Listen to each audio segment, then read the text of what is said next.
أعوذ بالله من الشيطان الرجيم. بسم الله الرحمن الرحيم.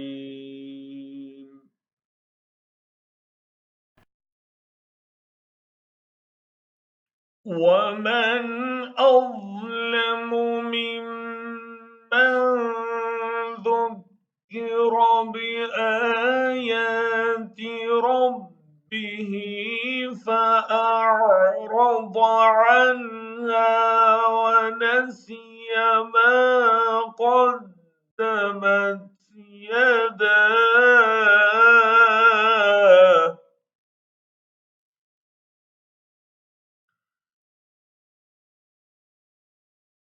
إنا جعلنا على قلوبهم أكنة أن يفقهوه وفي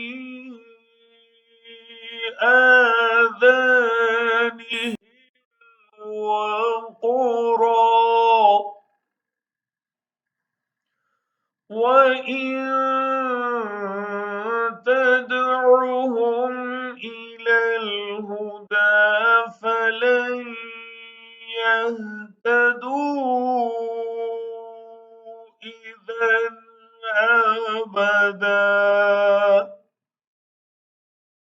और उस शख्स से बढ़कर जालिम और कौन है जिसे उसके रब की आयत सुनाकर नसीहत की जाए और वह उनसे मुंह फेरे और उस बुरे अंजाम को भूल जाए जिसका सरो सामान उसने अपने लिए खुद अपनी हाथों से तैयार किया है।